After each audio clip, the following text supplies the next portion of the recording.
Meus amados irmãos, tudo bem? Nesse dia eu quero trazer uma palavra para você, que fala de um homem que ele orou e jejuou, porque ele ficou tão triste, mas tão triste com a situação do seu povo, que tinham sido levados cativo, mas os outros ficaram na sua cidade, no seu lugar, mas em ruína.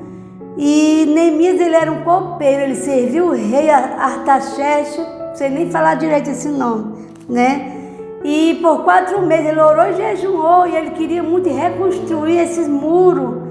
E aqui Neemias capítulo 1, fala, desse homem tão corajoso, um homem de fé, um homem de propósito, de oração. E isso traz para nós também, digamos assim, um encorajamento, de nós, sentir a dor dos nossos irmãos, de nós sentir a dor daqueles que sofrem. A Bíblia diz que Jesus Cristo veio para desfazer as forças do mal, as coisas do diabo, E muitas pessoas têm sofrido, mas Deus levantou outras pessoas também para ajudar, para abençoar. Deus levantou também intercessor para interceder, estar orando por pessoas. Deus levantou pessoas para estar ajudando financeiramente a outros necessitados. Então Deus levanta pessoas, para abençoar a vida de outras pessoas que sofrem.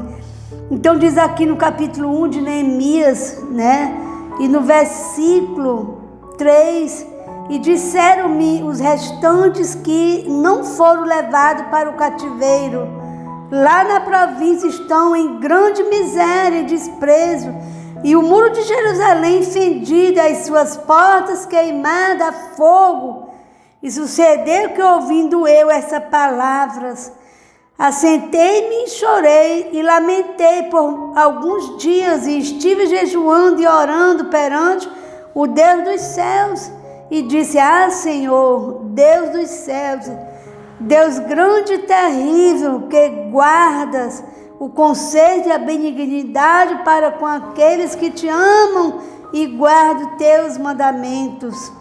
Estejam, pois, atentos teus ouvidos e os teus olhos abertos, para ouvires a oração do teu servo, que eu hoje faço perante ti, de dia e de noite, pelos filhos de Israel, teus servos, e faço confissão pelos pecados dos filhos de Israel, que pecamos contra ti também, eu e a casa de meu pai, pecamos de todo, nos corrompemos contra ti, e não guardamos mandamentos, nem os estatutos, nem os juízos, que ordenaste a Moisés teu servo. E aqui eu quero ler no versículo 11. Senhor, estejam, pois, atentos teus ouvidos à oração do teu servo e à oração dos teus servos que desejam temer o teu nome, e faz prosperar hoje o teu servo, dá-lhe graça perante este homem. Então era eu, copeiro do rei. Amém, meus amados? Ele era copeiro do rei, como eu já... aqui, fala, ele era copeiro, mas ele orou por 4 meses. Eu estava olhando, em outros textos, estudos, ele orou e jejuou, até porque ele ia pedir o rei para ir até lá, ajudar o seu povo. E aqui no capítulo 2 ainda, e o versículo 2, e o rei me disse: por que está triste o teu rosto? Pois não estás doente? Tu não está doente? Não é isso senão tristeza de coração. Então temi muito em grande maneira, e disse ao rei: vive ao rei para sempre. Como não estaria triste o meu rosto, estando a cidade, o lugar dos sepulcros de meus pais, assolada, e tendo sido consumidas as suas portas a fogo? E o rei me disse: que me pedes agora? Então orei ao Senhor dos céus e disse ao rei: se é do agrado do rei E se o teu servo é aceito em tua presença, peço-te que me envies a ajudar a cidade do sepulcro de meus pais, para que eu a edifique. Então o rei me disse, estando a rainha sentada junto a ele: Quanto durará a tua viagem? E quando voltarás? E aprouve ao rei enviar-me, apontando-lhe eu um certo tempo.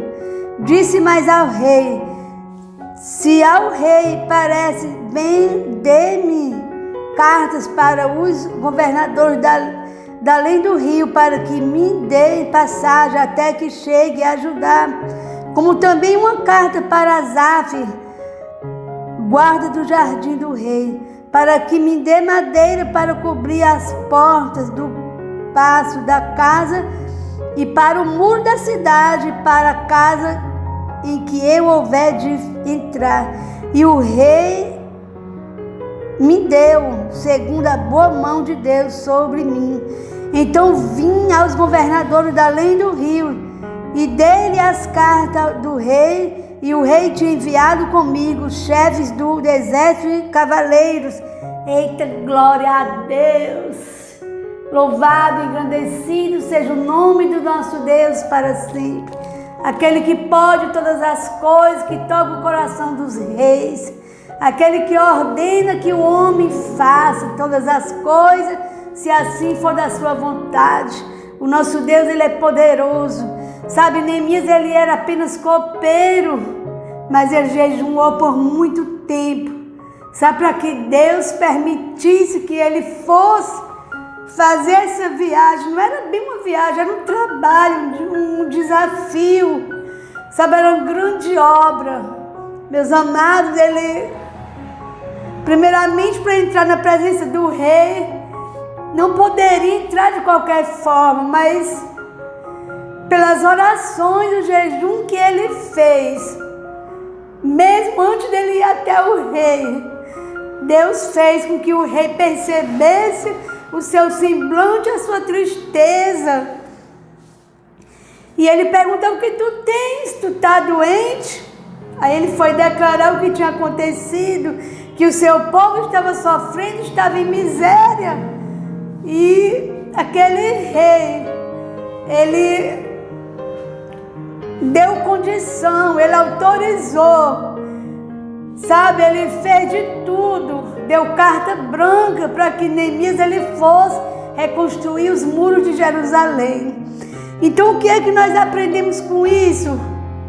Que sempre que nós temos algo que aparentemente está difícil, algo grande que nos faz sofrer e que só o Deus do céu sabe que pode mudar, nós precisamos entrar na presença de Deus. Neemias, ele orou e jejuou, não foi uma semana, um mês, 8 dias, não, foram 4 meses, foi muito tempo. Ele ficou ali em espírito, em oração, em jejum, sabe, intercedendo pelo seu povo, intercedendo para que aquele projeto também desse certo. E aí deu tudo certo. E o meu próximo vídeo você vai ver a continuação. E Deus, o nosso Deus do céu, é o que nos fará prosperar. E Neemias, ele foi na presença do rei, o rei logo percebeu. Então hoje Deus, ele olha também para o nosso semblante. Nós não temos um rei aqui na terra. E nós, como homens e mulheres de Deus, sabe, você como pai, mãe, você como chefe, eu creio que o governador, essas pessoas grandes, presidente, ele não daria carta branca para nós fazer um negócio como esse, grande, né? Mas tem um rei, que é o rei Jesus, é Deus o nosso rei. Sabe que ele olha para nós, vê o nosso semblante, a nossa tristeza, sabe, nossos desejos, nossos sonhos, nossos projetos. Ele vê aquilo que está no nosso coração. E se isso é para o crescimento do reino aqui na terra, se isso é para ajudar pessoas, ele também nos dará uma carta branca, sabe, uma história, um projeto, e nós vamos conquistar. Sabe por quê? Porque é o Deus do céu que nos fará prosperar, e nós, os seus servos, nos levantaremos e edificaremos. Então, tudo quem pode fazer é Deus, e sem Deus nós não podemos fazer nada. Mas nós colocamos diante do Senhor todas as situações da nossa vida, e no final vai dar tudo certo, em nome de Jesus. Amém, meus amados? Então, fique com Deus, e Deus os abençoe, em nome de Jesus.